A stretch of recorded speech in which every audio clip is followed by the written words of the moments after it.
Ah, não, desculpa, eu te cortei. Mas eu ia perguntar, né, que eles já nos conhecem.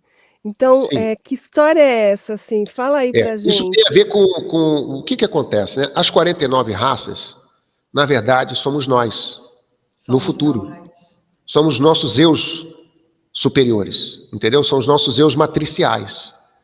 Cada casal, né, jogou as suas partes em pedaços, 10%. Nós somos 10% da nossa Do que nós essência somos real. matricial. Então, hoje nós Ah, somos só 10%. O nosso eu superior são os 90% de energia. Mas Então, os entre nossos esses existe 10% o eu está hoje sou aqui, eu somos do nós. futuro. Cada um de nós temos o nosso eu superior.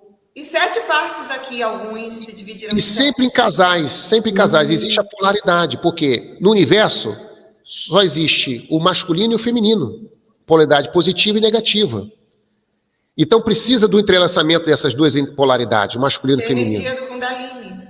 Entendeu? Então, cada um se desprendeu um pedaço da tua energia e para vir aqui na terceira dimensão, porque não tem como você mandar os 100% para cá. Primeiro, questão de segurança, vamos pensar assim, né? Vou é. lá vivenciar Questão lá uma energética, experiência, né? eu vou mandar um pedaço de mim, não vou mandar tudo, vou mandar um pedaço. E esse pedaço ainda pode ter sido, pode ter sido dividido em outros pedaços. Então a gente pode ter 7 partes partes. nossas aqui até em 7 pedaços. Pode ser, Esse é um pode. assunto um pouco mais complexo, né, um pouco mais profundo, Um mas assunto só para uma próxima live. sim, Pode a gente pode ser. fazer um próximo encontro, mas assim, então, o que seriam eles? Eles somos nós, só que eles estão em outras realidades. Mas, o que nós aprendemos nisso tudo, né? Nossa, hein, que Que existe interessante. você aqui hoje, você aqui, tanto homem ou mulher, né?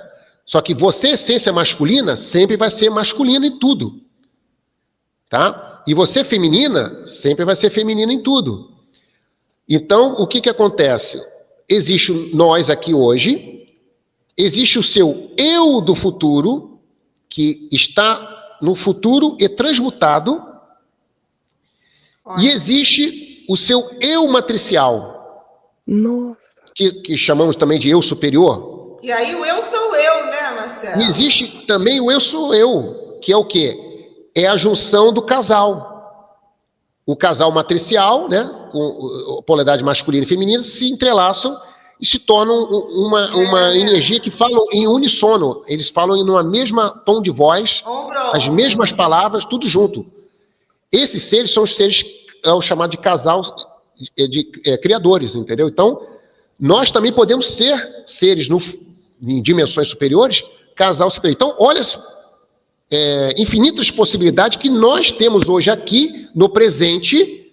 O que nós temos? Nós temos o eu do futuro, temos o eu matricial trabalhando tudo em nosso favor, aqui, no presente. Agora, como é que nós acessamos essas realidades? Então, esses trabalhos que Dáquila vem proporcionando, vem trabalhando a gente, é para que a gente tenha esse acesso, entendeu? Com o teu eu do futuro, com o teu eu matricial. Porque, entenda bem, é questão de frequência. A gente não tem condições de ter contato diretamente com o nosso eu superior por causa de frequência. E a realidade, a discrepância é muito grande. Nós estamos na densidade da evolução universal. Nós estamos na parte mais pesada da história. Então nós temos que queimar essa matéria, transformar a matéria, que a gente nunca destrói nada, a gente sempre transmuta algo. Né? Transforma em algo em outra coisa, né? Então a gente tem que ter a transmutação da matéria, que é o quê? O nosso corpo hoje, transformar mais em energia. Então, por exemplo, se hoje nós estamos 10% energia e 90% de matéria, nós temos que aumentar esse percentual. Então nós temos que passar de 10 para 11, de 11 para 14, para 15, e aumentando o nível percentual. Ganhando percentual. Hoje, muitos de nós já estão com percentual aí de 15, sei lá, percentual. Cada um está no nível, vibrando. Depende, é um trabalho individual. À medida que você vai tendo esse processo, o teu eu do futuro, que é você mesmo, só que numa realidade chamada tempo zero, que não existe o tempo, mas porém, ele já vivenciou tudo que você vai passar ainda. Entende? Então, assim, Mas são pessoas distintas? Não, é a mesma essência, porém em estados da matéria diferentes, entendeu? Hoje você é um estado da matéria, você está aqui hoje, o seu eu do futuro é você no futuro, sei lá quantos anos, daqui 100 anos, 200 anos, 1000 anos, não sabemos ainda, não temos ainda essa informação. Só que ele consegue o quê? Como ele já transmutou, ele consegue fazer viagem no tempo. Ele consegue vir do futuro através de uma manipulação da malha magnética, os portais, né? É o quê? A dobra do tempo. E eles conseguem vir e falar com você. Passar uma mensagem. O que aconteceu com a gente também, né? Nós tivemos essa experiência. Você confiaria, né? Pensa, Sandra, pensa, Andréia. Quem você confiaria? Em você mesmo, né? Nossa. Entendeu? Então, o eu do futuro, ele consegue passar mensagens, por exemplo, mentais, assim? Também? Sim. O que acontece hoje? Né? O que acontece hoje? São telas hoje nós temos o livre-arbítrio no pensamento. Nós temos o livre-arbítrio do pensamento. Porém, se você consegue ter a sincronicidade com o seu eu do futuro, ele vai estar... Ele é você, então ele não tem tempo. Para ele estar no tempo zero, ele já está na quarta dimensão. Ele já interage na quarta dimensão, entende? Então ele é você já interagindo na quarta dimensão. Então ele não tem o tempo, porém ele tem a trajetória de tudo que ele foi, que é você hoje, que ainda vai vivenciar o futuro. Então ele consegue, claro, sempre com o objetivo do seu processo evolutivo, te mandar mensagens, são flashes do futuro. Informações flashes do futuro ou seu futuro. Isso. Ou flashes também do passado. Né? Ou pode também ser flash do passado, porque ele tem o futuro, tem o passado também. E é linear. Entendeu? Porque nós hoje estamos no processo linear. Nós hoje, na terceira dimensão, maravilhosa, hein, sobre o eu do nós estamos no processo linear. Porém, o eu do futuro, ele já quebrou essa questão linear. Para ele não tem a questão só do presente. Ele tem o futuro. E ele tem o futuro do futuro dele ainda. Porque, entenda bem, o eu superior, você vê como é que a coisa é muito... O eu superior, ele está à frente de nós hoje, do seu presente, o eu superior.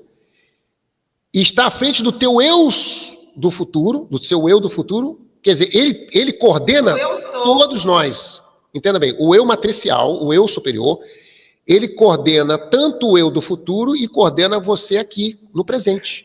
Nossa! Então, olha só, quando a gente fala assim que o universo está conspirando ao nosso favor, quando o universo está conspirando ao nosso favor, na verdade, gente, o universo somos nós, todos os nossos eus, todos os nossos matriciais, trabalhando no propósito, no nosso despertar hoje. Por quê?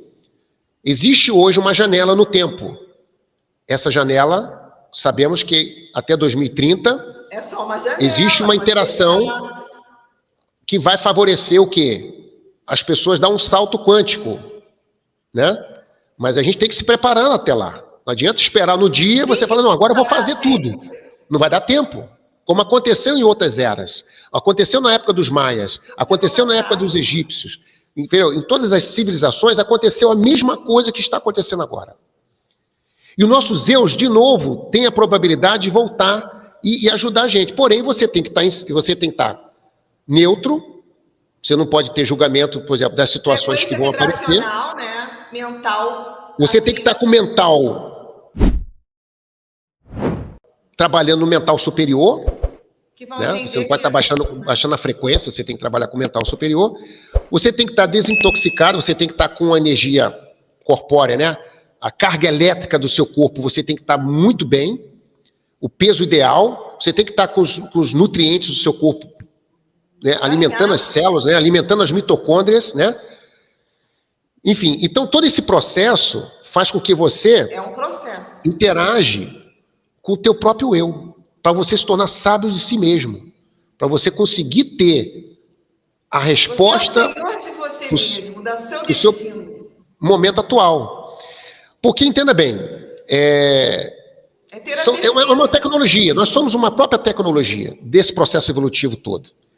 Então o nosso eu do futuro, né, como aconteceu comigo lá na fazenda, né, A gente teve essa situação que a gente, claro, vemos trabalhando muito, mas 7 anos antes, o Urandir, quando fez um trabalho com a gente lá, ele falou o seguinte, olha, o Urandir tinha um contato que ele acontecia todo um determinado período do mês, ele tinha que estar na fazenda, no horário específico, lá na fazenda, ele não podia perder esse contato.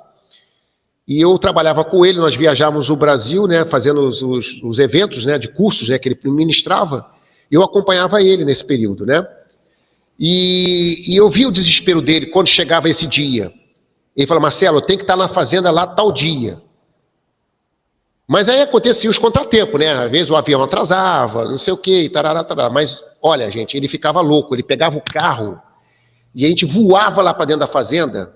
E as crianças, Marcelo? E as crianças, na época, eram pequenininhas, né? O Alan, o Alex, era tudo criança, tudo. E ele levava com ele, dava tempo dele pegar as famílias, porque a família dele, coitada, né? Sofria também, porque ele não conseguia dar tempo de atender a família, atender as pessoas, atender esse trabalho do treinamento dele. Então, era muito louco a vida dele, era muito louco. Então, eu assim, temos que dar muito crédito ao Urandir por causa da dificuldade, gente. A dificuldade, assim, porque é muito louco esse trabalho com o plano dimensional, junto aos seres. A gente, assim, a gente só tem 1% da informação. Ele já tinha as janelas do futuro. Ele já sabia. Mas só que ele tinha acesso às janelas do futuro, como a Rose falou. Então ele também, como nós, só que ele estava um passo mais à frente do que nós, né? Porque ele estava recebendo treinamento. Ele também tinha ele tem o eu do futuro dele. Entende? Que já estava conectado. Tem. E o eu do futuro dele vinha falar com ele. E fora esse eu do futuro dele, ele também tinha quem? O Edbel, ele tinha os parceiros que também, então, os casais, divindades que apareciam lá na fazenda, então conversar para ele. Então, teve um contato que eu presenciei lá dele, que era um contato mensal dele. Eu não vi como é que ele teve o contato dele, porém eu vi na hora que ele foi sair para ter o contato. E nesse momento a gente ficava sempre tentando acompanhar ele, né, para tentar, como é que diz? Tentar ver uma brecha da gente ir junto e quem sabe, né, ter o contato junto com ele. Mas ele falava, ó, eu vou perguntar para ele se é permitido. E eu volto aqui e falo com vocês. Mas então ele sempre fazia isso. Mas ele nunca voltava para nos chamar. Então não era permitido, né? E aí teve certo dia, nós estávamos lá na fazenda, não estava tendo viagem, não estava tendo nada, era só as pessoas que moravam lá. Então, nesse período, eu estava morando lá também, e moravam algumas pessoas lá. Até o Márcio Gulli deve estar aí, deve estar ouvindo, ele também morava lá na época. Existia o Daniel, o Michael, existiam outras pessoas que moravam lá naquela época. Boa parte dessas pessoas hoje não estão mais, não vi mais essas pessoas, né? E aí, o Urandir deu umas 11 horas, o Urandir estava com a gente lá conversando, tá? O Urandir falou, gente, eu vou lá então. Ele levantou e sumiu no meio do mato lá e sumiu. 11 horas da noite, hein? De repente, uns 20 minutos depois que ele saiu, nós estávamos um grupo ali de umas 7 pessoas ali.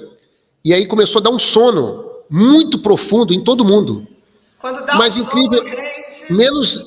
menos eu e um outro rapaz chamado Daniel, que também não sentiu sono nenhum. E aí os outros começaram a falar, eu tenho que dormir, cara, tô com sono, puxa merda, caramba. E os caras iam caindo nas barracas, iam caindo no chalé lá, e iam desmaiando. E olha, gente, eles caíam e chegavam a roncar. Nossa. Tão profundo que eles estavam cansados. E eu falei, meu Deus, mas tanto sono esse cara, eu não tô com sono.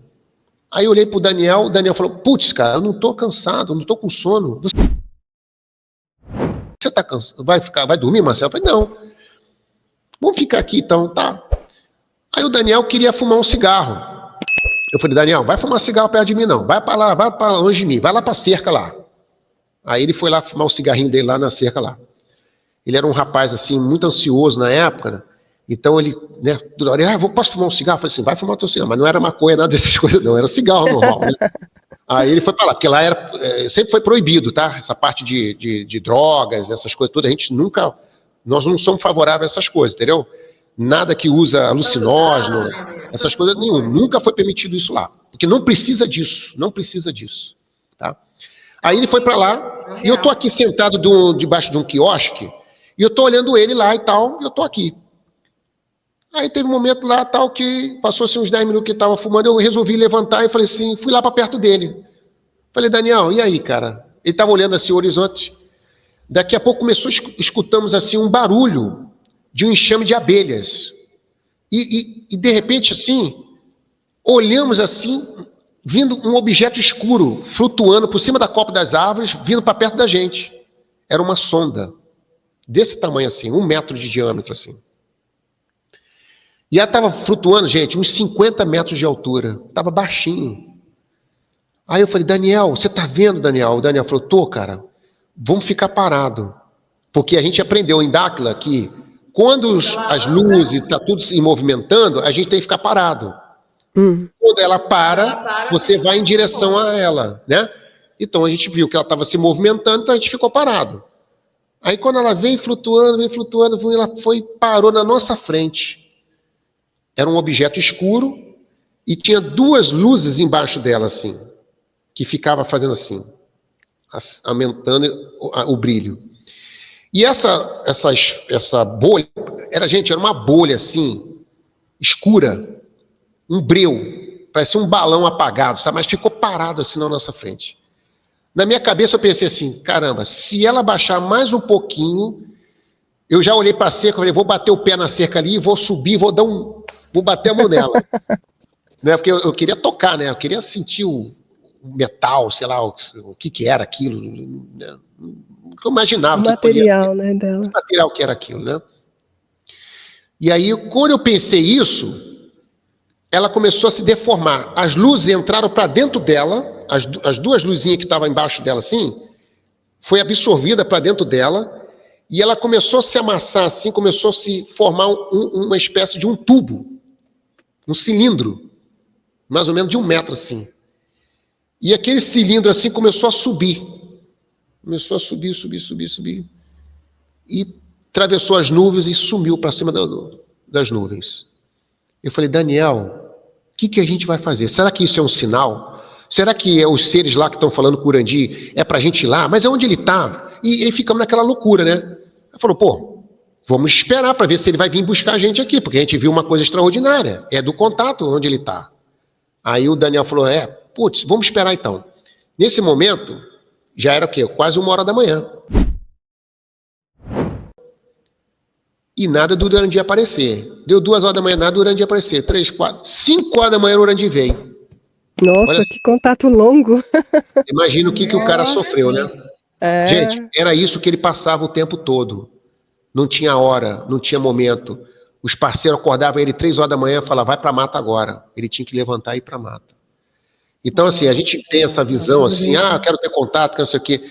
Mas eles, os parceiros, quando você está entregue para o trabalho, é o tempo todo direcionado e eles vão te orientando, vão fazendo você fazer as coisas, entendeu? Então, assim, contato é compromisso, né? É compromisso. E ele estava em treinamento dele, né? E ele não podia perder nada, e ele, né? Enfim, quando ele voltou, a gente contamos para ele. Olha, Urandi, foi isso. Ele falou, é mesmo? Então vocês tiveram contato. Essa sonda estava lá onde eu estava. Aí ele contou pra gente como é que foi o contato dele lá, né? Contou pra gente como é que foi 2 casais de seres, 2 seres divindades, desceram de um feixe de luz, porque para esses seres não precisa de nave. Entenda? Uhum. Eles não precisam de um objeto voador que vem voando, vem não sei o quê. Isso é alguns casos que eles utilizam isso, mas eles são a própria luz. Então eles dão um flash de luz aqui, sai o cara de dentro desse feixe de luz e vem andando, caminhando na sua direção para conversar com você, assim. E nesse momento o Urandi falou que eles falaram para ele, olha o que o Urandi falou para mim. Eles falaram para mim que daqui 7 anos vai haver trabalho na trilha do Rangstar. Que é a laser, né? Aquela trilha. E naquela época, nós não usávamos a trilha estava toda coberta pela vegetação. Nós não podíamos usar a trilha. Trilha toda. A trilha naquela época, nessa época que eu vi a sonda, que a gente viu a sonda, não utilizávamos a trilha do Rangstar. E o Urandi falou, daqui 7 anos, eles vão colocar tecnologia naquela trilha que vão trabalhar todos nós lá. E vai ter, aí ele olhou para mim assim, e vai ter pessoas que vão falar com elas mesmas na trilha. Aí eu falei, que isso, gente? Gente! Que coisa louca. Aí ele falou, aí ele riu e não falou mais nada. Nossa. Muito E aí, interessante, né? Você passou estava esse sendo preparado já, né, para o seu cara a cara com o eu E do aí foi futuro. isso. Então, quer dizer, aí ele falou assim, aí eu perguntei, tá, Urandi, mas e o que foi aquela sonda lá? O que que ela queria com a gente? O que que aconteceu ali? Ele falou, olha, a sonda, ela veio de um objeto que estava na estratosfera da Terra. Então ela desceu, porque é um objeto que, né,